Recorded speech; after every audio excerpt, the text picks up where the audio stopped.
بسم اللہ الرحمن الرحیم۔ السلام علیکم، ویلکم ہے آپ کو ہمارے channel fun and facts hub میں۔ آج میں بات کروں گا قوم لوط پر نازل ہونے والے عذاب کے بارے میں۔ خواتین و حضرات، حضرت لوط علیہ السلام اللہ کے نبیوں میں ایک بلند مقام رکھتے تھے۔ وہ حضرت ابراہیم علیہ السلام کے برادر زادہ تھے، یعنی انبیاء علیہ السلام کے خاندانوں سے آپ کا تعلق بہت پرانا تھا۔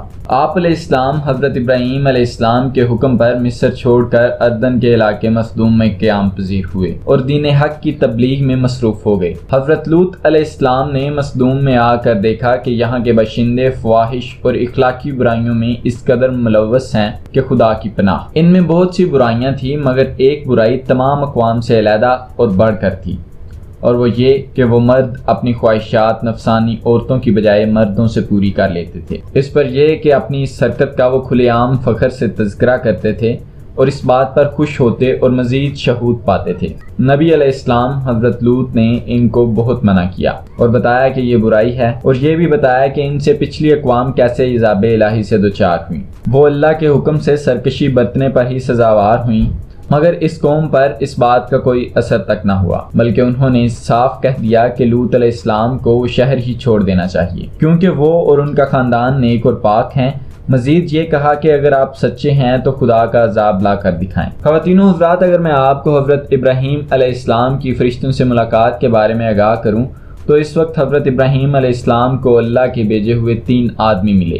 آپ نے ان کی خوب خاطر تواضع کی۔ جب ان کو گھر لے گئے تو انہوں نے بتایا کہ ہم اللہ کے بھیجے ہوئے فرشتے ہیں، تو قوم لوط کو تباہ کرنے کے واسطے مصدوم جا رہے ہیں۔ جب وہ مصدوم پہنچے تو حضرت لوط علیہ السلام کے پاس گئے۔ چونکہ وہ بہت حسین و جمیل لڑکوں کی صورت میں تھے، اس لیے لوط علیہ السلام ان کو دیکھ کر گھبرا گئے کہ قوم ان کے ساتھ نہ جانے کیا سلوک کرے۔ انہوں نے لوط علیہ السلام کو تسلی دی کہ آپ فکر نہ کریں، ہم اللہ کے فرشتے ہیں اور قوم ہمارا کچھ نہیں بگاڑ سکتی۔ اسی اثناء میں قوم کو خبر ہو گئی کہ حسین و جمیل لڑکے آئے ہیں۔ ان کے منہ میں پانی آیا اور وہ ان کے گھر پہنچے اور کہا یہ لڑکے ہر صورت ہمارے حوالے کر دو۔ انہوں نے بہت منع کیا، مگر وہ نہ مانے اور دھمکیاں دینے لگے۔ آخرکار ان کی ہٹ درمی کی وجہ سے عذاب آ پہنچا۔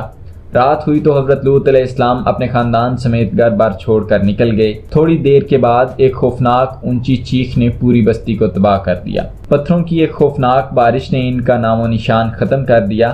اگلے دن اس جگہ اس آبادی کا نشان تک نہ تھا۔ امریکہ کے محققین نے انتھک محنت سے تقریباً 10 سال کے عرصے میں ایک 3500 سال پرانا شہر دریافت کیا ہے۔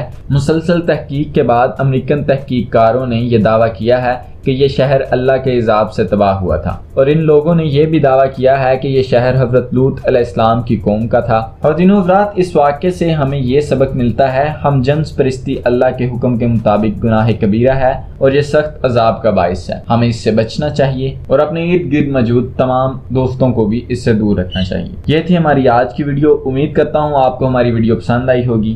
مزید ایسی ویڈیوز کے لیے ہمارے چینل کو سبسکرائب کریں، بیل آئیکن کو پریس کریں تاکہ ہر نئی آنے والی ویڈیو کی اپڈیٹ آپ تک پہنچتی رہے۔ اگلی ویڈیو تک کے لیے اللہ نگہبان۔